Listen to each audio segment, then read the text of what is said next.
We're now going to look at Snap and Grid in AutoCAD Electrical.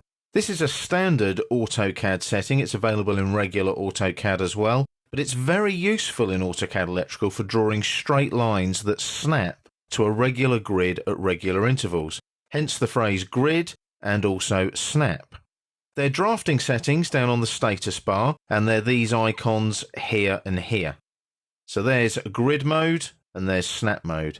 Now, the drawing we're in is Drawing Demo 02, and that's in the Project Demo 04 in the Project Manager. So just be aware of that for your working files. Now, what I'm going to do is I'm going to switch on the snap and the grid, just using the settings that are already there. So there we go, there's grid. See the grid appear in the drawing area, and then I switch snap on as well, like so. Now, what I'm going to do is zoom into this area here of the drawing. And as I pan that down a bit, you can see there, look, there's the main squares with the slightly bolder lines. And then you've got the smaller grid squares. Now, each line on the grid is a grid line, spaced at regular intervals in the X and Y direction. And then I can also snap between those grid lines as well. So let's have a look at that and see how that works. I'm going to zoom in a bit closer so that we can actually see a grid square. So there's a grid square there that I'm sitting the crosshair in.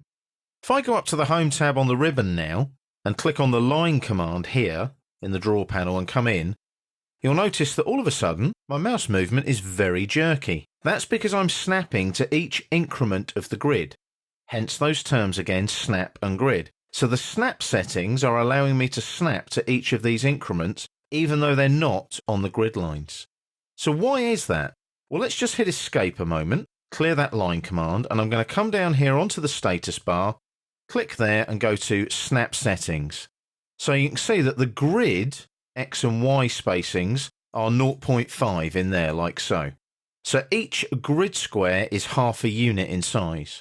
So what I'm going to do is I'm going to leave that at 0.5 and change this here, the Snap X spacing, to 0.25.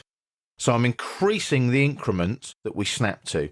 If I just press Tab there, that'll update the Snap Y spacing for me as well. Click on OK, the grid looks the same. However, if I go back up to the line command now and come in here, can you see now I can only snap to half of the grid spacing because it's 0.25. So the snap is 0.25, the grid is 0.5. So can you see I'm only going to halfway points each time. So I could go from the center of that grid square there, draw the line, come across to the center of that grid square there, and I'll just press enter there to finish. And you can see, look, my line goes from the center of that square to the center of that square because I've got that 0.25 snap switched on. I don't have to use grid and snap, so if I come down here to the status bar, click, click, they're both switched off. The mouse movement is back to normal. If I zoom out now, you can see that there's no grid on the drawing. However, when you're drawing wires, like so in AutoCAD Electrical, that snap and grid can be very useful for nice, accurate, regular intervals between the wires on your schematic drawings. So I'll just delete that line now, we don't need that anymore. And as you can see, that is how you utilize your snap and your grid on the status bar in your drafting settings.